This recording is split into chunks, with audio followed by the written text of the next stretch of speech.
Franklin Delano Roosevelt a dit aux Américains un jour « Nous n'avons rien d'autre à craindre que la peur ». Et il y a plus de vérité dans ce message qu'on ne le pense. C'est pour ça que moi ce matin j'ai mis ici ce t-shirt « Stress is useless », ce qui signifie le stress est inutile.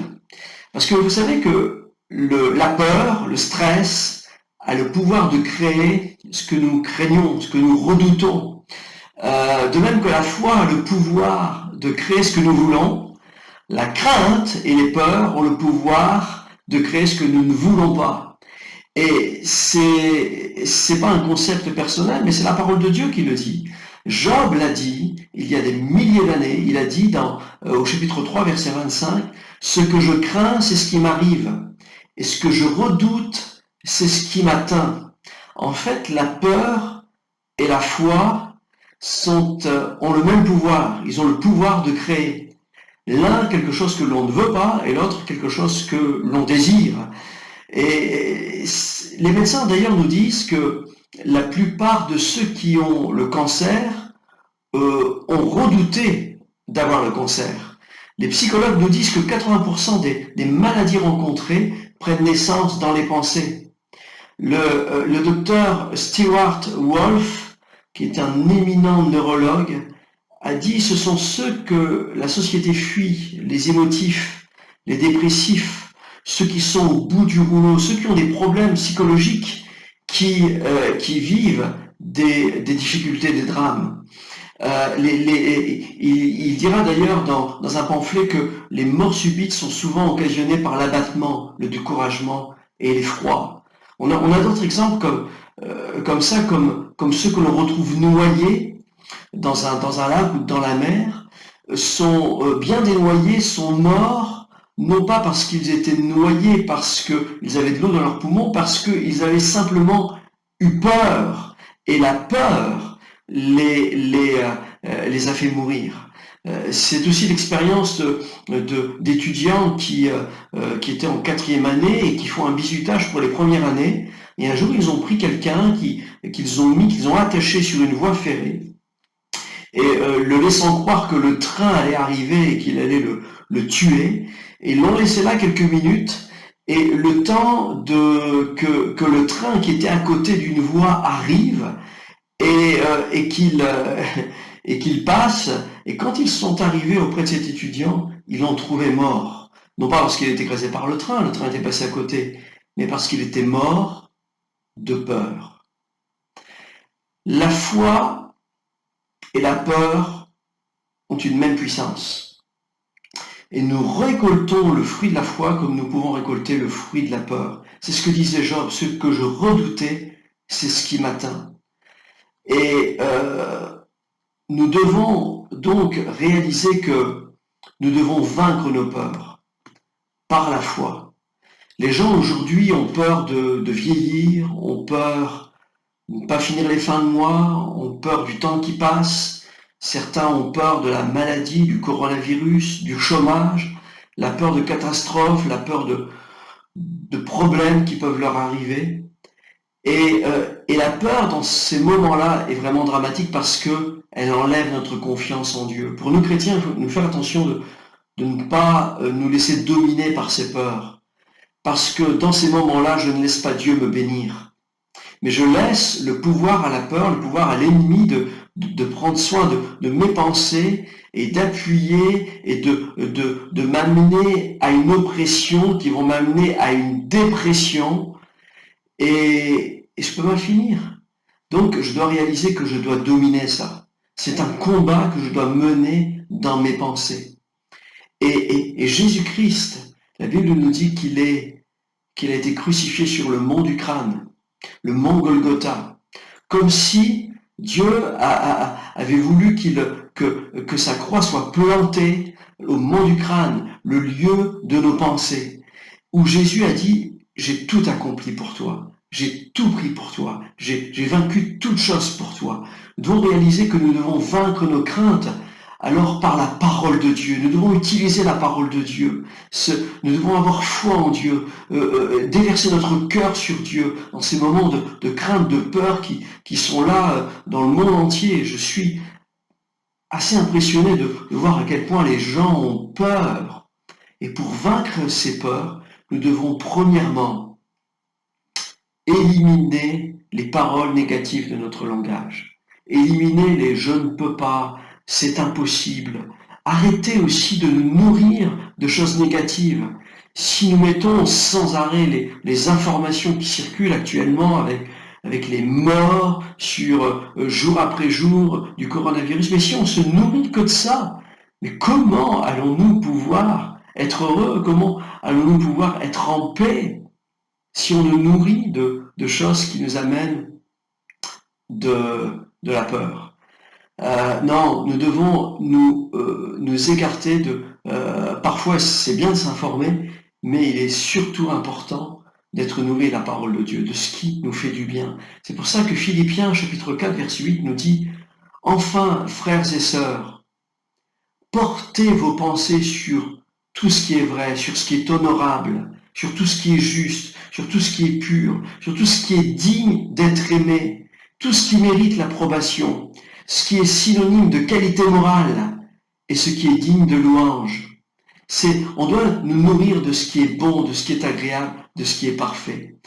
Deuxièmement, on doit aussi considérer que Jésus nous veut du bien, qu'il nous aime, qu'on est ses enfants et qu'il nous veut du bien. Et dans 1 Jean 4, 18, il nous est dit qu'il n'y a pas de crainte dans l'amour, mais l'amour parfait bannit la crainte. Et vous savez qui a incarné l'amour parfait? C'est Jésus-Christ. Alors, tournez-vous vers Jésus. Si vous avez des pensées de peur, de crainte, tournez-vous vers Jésus. Nourrissez-vous de Dieu. Nourrissez-vous de sa parole, de Jésus-Christ, qu'il viendra à vous. Et cet amour va remplir votre cœur, votre vie. Et cet amour va bannir la crainte. Croyez que Jésus-Christ est votre berger, que l'Éternel est votre berger. Et lui, il vous conduit vers des eaux paisibles. Et si vous devez passer par la vallée de la mort, c'est-à-dire par la mort, par le deuil, par des catastrophes, des choses qui sont là autour de vous, parce que on doit passer par ces vallées parfois. Oui, mais le bonheur et la grâce m'accompagneront tous les jours de ma vie. Je dois me confier aussi dans cette promesse, que si je passe par la vallée de l'ombre de la mort, l'Éternel qui est mon berger me conduira aussi. Amen. Par la grâce, et la grâce m'accompagneront, le bonheur va m'accompagner tous les jours de ma vie. Et troisièmement, ne pas douter sur la parole de Dieu. Parce qu'on doit réaliser que quand on commence à douter, quand on commence à laisser la peur nous dominer, c'est que quelque part, on laisse la parole de Dieu s'éloigner de nous. C'est dans l'évangile de Matthieu, on voit ici cet exemple où Jésus invite à Pierre à marcher sur l'eau, et Pierre commence par cet acte de foi, il marche sur l'eau, et à un moment la Bible nous dit qu'il eut peur, et Jésus lui dira mais pourquoi as-tu douté? La peur est associée dans ce texte au doute, et loin de moi la pensée de juger Pierre, parce que jusqu'à la preuve du contraire, il n'y a que lui qui a marché sur les eaux avec Jésus. Donc je ne veux pas apporter un jugement sur Pierre, mais simplement réaliser que là où il y a la peur, il y a le doute. C'est la peur qui amène un doute à la parole de Dieu qui avait dit à Pierre, viens, marche avec moi sur les eaux. Alors, je dois aussi, quatrièmement, bien résister au diable. Résister par sa parole. Dans Jacques chapitre 4, il est dit « Résistez au diable et il fuira loin de vous ». Alors utilisez aussi la parole de Dieu comme une épée, comme quelque chose, cette parole qui est une épée qui permet de vaincre, de résister et de vaincre l'ennemi qui veut t'amener à une position de doute, de crainte et d'échec. Utilisez la parole de Dieu. Si tu as des peurs de défaite, Romains 8, 37 nous dit « Mais dans toutes ces choses, nous sommes plus que vainqueurs par celui qui nous a aimés. » Alors nourris-toi de cette parole, utilise cette promesse comme une épée, comme une épée qui est là. Utilise-la. Si tu as peur de la maladie, eh bien, pense à cette parole qui dit « Mon âme bénit l'Éternel ». C'est lui qui guérit toutes tes maladies dans Psaume 103, versets 1 à 3. Si tu as des pensées de découragement, Deutéronome 1, 21 nous dit « Mais sois sans crainte et sans effroi ». Si tu as des peurs d'être en détresse, Romains 8 nous dit « Mais que dirons-nous donc à ce sujet? Si Dieu est pour nous, mais qui sera contre nous? Si tu as des craintes au sujet des dettes, de tes finances, crois en la parole de Dieu dans Philippiens 4, 19 qui nous dit « Mais mon Dieu pourvoira à tous vos besoins selon sa richesse, avec gloire en Jésus-Christ. » Si tu as des peurs d'abattement, le psaume 37 nous dit « Mais fais de l'Éternel tes délices et il te donnera ce que ton cœur désire. » Si tu as des peurs d'être condamné, des pensées de condamnation, non, le psaume 34 nous dit oui, que tous ceux qui se réfugient en lui échapperont à la condamnation. Amen. Si tu as des peurs sur ta propre vie, oh non, Jean 10 nous dit que le voleur, oui, ne vient que pour voler, tuer, détruire. Mais moi, dit Jésus, je suis venu afin que mes brebis aient la vie et qu'elle l'ait en abondance. Si tu as peur d'être déçu, la parole de Dieu nous dit dans Romains 8, nous savons du reste que toute chose concourt au bien de ceux qui aiment Dieu, de ceux qui sont appelés selon son dessein. Si tu as peur de faire confiance à nouveau à ceux qui t'ont trahi, ceux qui t'ont fait mal, non, appuie-toi sur la parole de Dieu qui dit, non, qu'il est bon, qu'il est doux pour des frères de demeurer ensemble. Si tu as peur d'être accablé à nouveau, de retomber à nouveau dans tes peurs, crois en la parole de Dieu qui dit, mais réjouissez-vous toujours dans le Seigneur. Je le répète, réjouissez-vous. Et enfin, si tu as des pensées de doute, Luc 12, 29 te dit, ne vous tourmentez pas. Moi, je prie qu'à l'issue de cette capsule, vous puissiez déclarer des paroles de foi pour chasser les pensées de crainte, de doute, vous appuyer sur Dieu. Et j'aimerais terminer ici avec cette parole qui a été donnée à l'apôtre Paul. Paul, à qui on lui avait dit, bien, voilà, par les épreuves par lesquelles tu vas passer, par le naufrage, par toutes ces choses-là, et Paul, de parler et de répondre à ceux qui l'entouraient ce jour-là dans le bateau, de dire, mais non, un ange de Dieu auquel j'appartiens m'est apparu cette nuit et il m'a dit, n'aie pas peur, Paul, car il faut que tu comparaisses devant l'empereur. Tu vas vivre une épreuve bientôt. Donc, n'aie pas peur, tu ne vas pas mourir. Et voici que Dieu t'accorde la vie à toi et à tous ceux qui naviguent avec toi. C'est pourquoi, mes amis, prenez courage.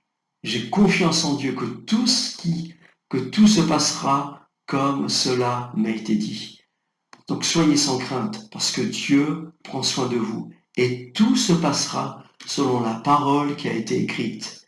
Alors sois sans crainte, car je suis avec toi, dit Jésus.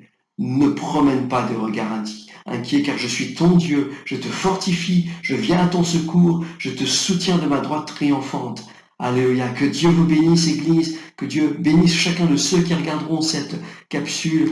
Amen, et partagez cette vidéo. Amen, et si vous avez des sujets de requête, des besoins, écrivez-nous à ce mail pasteur@églisederocher.fr. Que Dieu vous bénisse, à très bientôt.